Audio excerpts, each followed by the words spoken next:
भी बताओ, चाहे रावण हो, हिरण्यकशिपु हो और दूसरे ऋषि हो, कौन घर में महल में रहकर साधना की और सिद्ध हुए?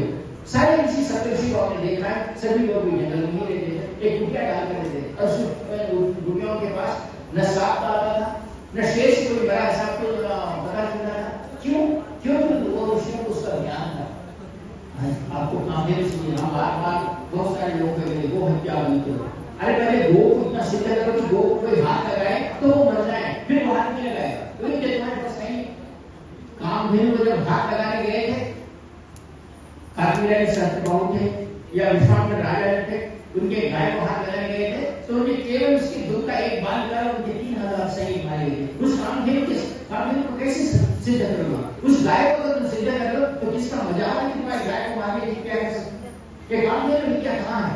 और इसको उस कामधेनु विद्या को हम कहाँ से प्राप्त कर सकते हैं? ये केवल प्राप्त कर सकते हैं गुरु कृपा से प्राप्त कर सकते हैं। जिसके ऊपर गुरु कृपा हुई, जो गुरु के साथ जुड़ के रहा, जो गुरु के साथ चलने की शक्ति रहता है, गुरु के वचनों को पालने की शक्ति रखता है, वही इस कार्य को कर सकता है। और उसे गुरु साहित्य की शक्ति कहा। बातें करने या बड़े बड़े महलों में प्राप्त करके फैन के बैठने से साधना सिद्ध नहीं।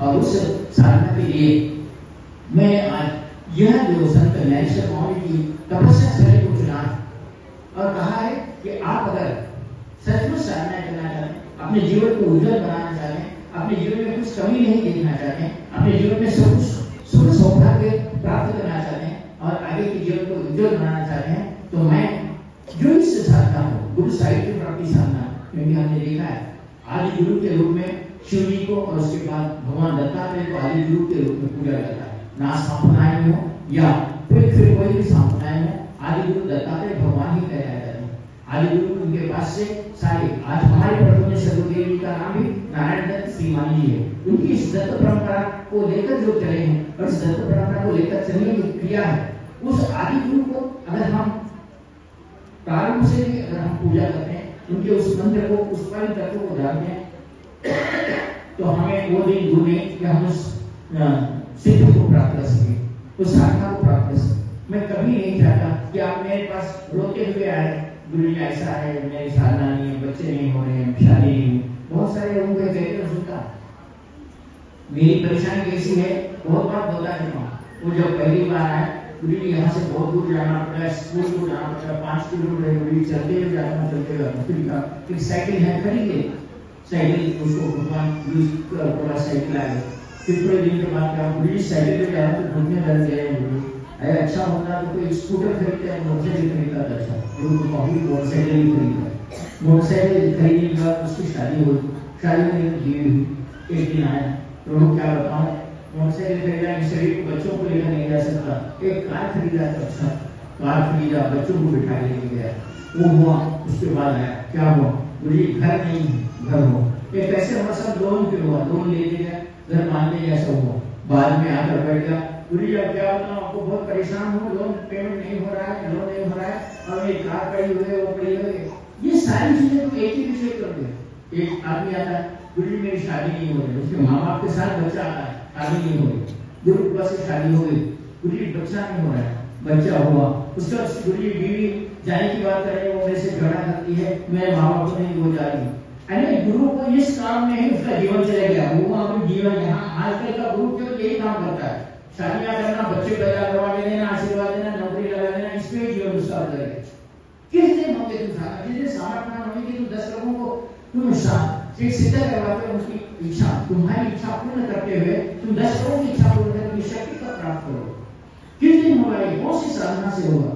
क्या करने से होगा? मैं भी तुम्हें कहता हूँ, मैं भी गृहस्थ हूँ।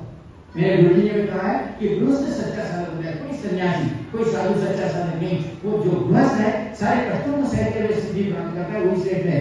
हम देखते हैं आज लक्ष्मी नारायण भगवान में अपने पति के साथ है, शिव पार्वती के साथ अपने बच्चों के साथ है, ब्रह्मा अपने पति के साथ है। कौन से ऐसे देवता है जिनको जो अपने पति पत्नियों के साथ नहीं? तो उन देवताओं की सिद्धि के लिए उनके हाथ में हथियार। जिस दिन तक हमने हथियार वाले देवताओं को, जिसमें अस्त्र शस्त्र है, उन देवताओं की पूजा की, तब तक भारत के ऊपर कोई आंख उठा के नहीं देखा। और जब ये दुनिया चली गई, आज भारत की